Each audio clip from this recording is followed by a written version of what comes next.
ध्यान का अर्थ है कि बाहर से हमारा अब कोई संबंध नहीं है। अब अंदर जो कुछ है और हम जो अनुभूति कर रहे हैं वही सच है। हम एकाग्रता को ध्यान समझने की भूल करते हैं।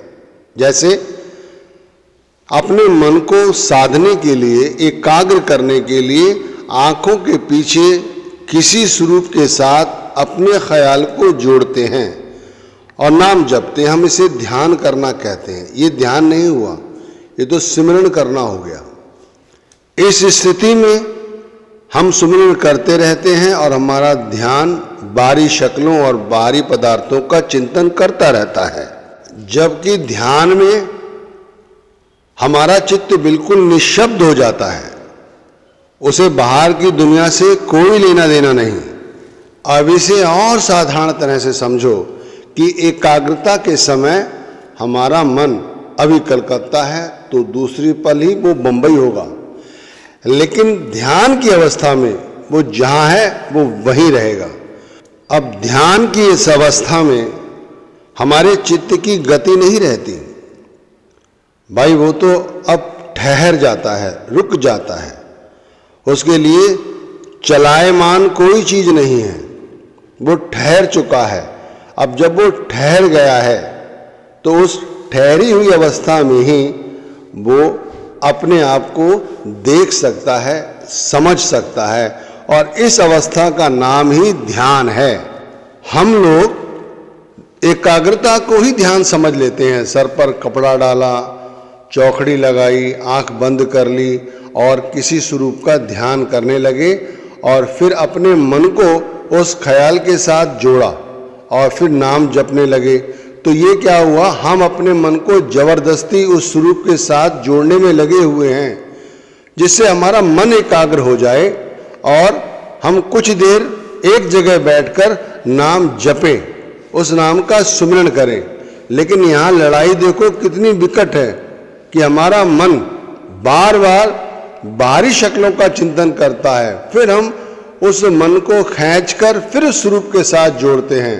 आप विचार करें, थोड़ी देर के लिए अपने आप से विचार करें, क्या ये ध्यान है, ये सुमिरन है? वो भी पूरा नहीं, अधूरा, क्योंकि एकाग्रता होने पर ही सही सुमिरन बनता है। इसका मतलब हुआ जिस स्वरूप का हम ध्यान कर रहे हैं, हमारा चित्त उस स्वरूप के साथ जुड़ जाए और फिर हम नाम जपें और नाम जपते समय हमारा ख्याल नीचे ना गिरे। ये हुआ सही तरह से हमारा एकाग्रता बनना। अब यदि कोई पूछे कि ध्यान किस लिए करते हैं, तो भाई ध्यान करते हैं अपने आप को जानने के लिए कि हम असल में हैं कौन। कहीं भी जाने के लिए हमें पैरों का इस्तेमाल करना पड़ता है, कोई बस टैक्सी का इस्तेमाल करना पड़ता है, तब जाकर हम वहाँ पहुँचते हैं। लेकिन ध्यान में अपने अंदर उतरना पड़ता है और उसके लिए चलना जरूरी नहीं है। इसीलिए ना मन चाहिए और ना कोई बाहरी ध्यान। वहाँ तो सिर्फ शांत होने की आवश्यकता है और वो शांति ही हमें अपनी पहचान करा सकती है। भाई इसे और साधारण तरह से समझो, हम जो कुछ करते हैं वो कुछ पाने के लिए करते हैं, भोगने के लिए करते हैं, लेकिन स्वयं को पाने के लिए ये सारी क्रियाएं छोड़ने की ज़रूरत है। आप जो कुछ कर रहे हैं, कारोबार, नौकरी, दुकानदारी, जो कुछ भी कर रहे हैं, वो सब कुछ पाने के लिए है। लेकिन ध्यान में सब कुछ छोड़ना पड़ता है, तब जाकर ध्यान बनता है। कोई कहे कि ध्यान से क्या होता है? भाई ध्यान से हम एक ऐसी गहराई में उतर जाते हैं जहाँ हमें अपनी वास्तविकता का पता चलता है कि हम आत्मा है, मन नहीं है, ना ही ये शरीर है। क्योंकि मन इस शरीर का एक खेलने का यंत्र है, जो कभी बच्चा होता है, फिर बड़ा होता है, फिर बूढ़ा होता है और फिर मर जाता है। तो असल में जो है वो ये आत्मा है, इसकी अनुभूति होती है। क्योंकि जैसे जैसे हम ध्यान में उतरते जाते हैं वैसे वैसे अंदर का कौतूहल शांत होता है। जैसे हम एक पल बाहर चुप नहीं रह सकते, बगैर सोचे रह नहीं सकते। वहाँ पर शांति ही शांति है, ना कोई ऐसी सोच, ना कोई ऐसी बकबक, ना ही बाहर का कुछ अंदर। जो बाहर देखा है वो बाहर ही रह गया, अंदर नहीं पहुंचा। अंदर सतत वो शब्द या वो आत्मा है जिसका हम काफी समय से अनुभव करना चाहते हैं, अब हो रहा है। ये ध्यान है। अब क्या करें जिससे ध्यान बने? तो भाई इसके लिए जो मन करता है वो ध्यान नहीं है। तो जो मन चाहता है उस ओर ध्यान ना देकर जो ध्यान में हमें करना है, उतरना है, जो छोड़ना है, उस ओर अपना चिंतन शुरू कर दो। अब जो कुछ हम करते हैं वो सब मन करता है। यहाँ तक कि हम सत्संग सुनने जाते हैं वो भी मन कहता है। सत्संग के बाद सेवा करते हैं, दर्शन करते हैं, कुछ अन्य कार्य करते हैं, ये परमार्थी हो गए। जीवन के अन्य कार्य जो करते हैं वो भी सब मन करता है, वो करते हैं। ये तो मन का माध्यम हो गया। यहाँ तक कि यदि हम नाम का सुमिरन करने बैठते हैं वो भी मन करता है, तब हम ये सब करते हैं। लेकिन ध्यान लगे, इसके लिए क्या करना है? इसके लिए मन को उठाकर एक ओर रखना है, यानी मन की नहीं सुननी है। अगर मन की सुनते रहे तो गलत फहमियों में ही पड़े रहोगे। और यदि ध्यान में उतरना है तो समझ का इस्तेमाल करो, समझ का। क्योंकि समझ ये कहती है कि अंदर है सब कुछ, बाहर नहीं। बानियां बहुत सारी सुनी है, सब किच घर में बाहर नाही, बाहर ढूंढे सो बरम बुलाई। इसका मतलब बानी कहती है, हम नहीं समझ रहे हैं, हमें समझने की आवश्यकता है।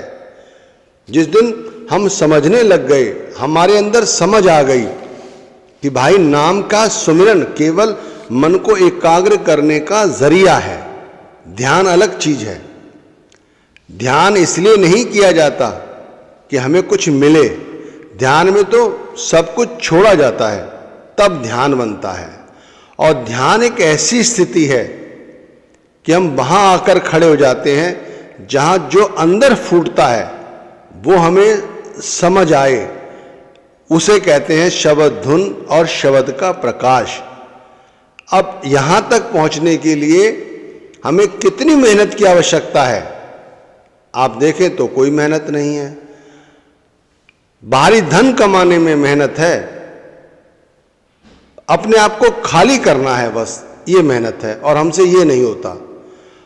तो ध्यान ये है, सही तरह से ध्यान करोगे तो एक दिन शब्द धुन और शब्द के प्रकाश को देख लोगे और सुन लोगे। उन रूहानी मंडलों की बात जो बताई जाती है सत्संगों में कि ये सचखंड है, इससे नीचे भंवर गुफा है, उससे नीचे त्रिकुटी है। अब न सचखंड की सोजी होगी, न भंवर गुफा की, न त्रिकुटी की, ये केवल एक बकबक रह जाएगी।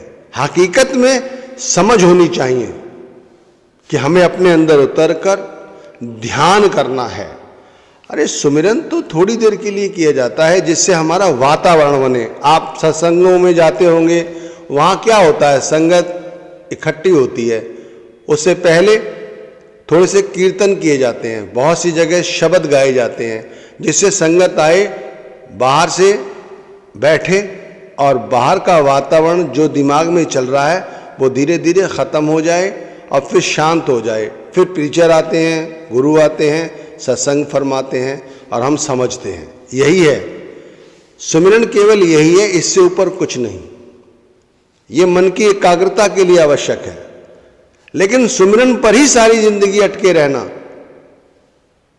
ये कोई बात ज्ञान की नहीं हुई, समझ की नहीं हुई। समझ का मतलब है अपने अंदर उतरकर उस ध्यान में उतरो, वहां पर निशब्द हो जाओ, कुछ शेष ना रहे,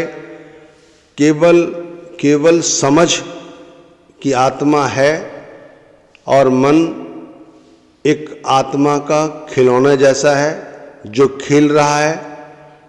वो पर्याप्त नहीं है, वो क्षणिक है। हम बच्चे से युवा, युवा से और फिर एक दिन शरीर खत्म तो सब कुछ खत्म।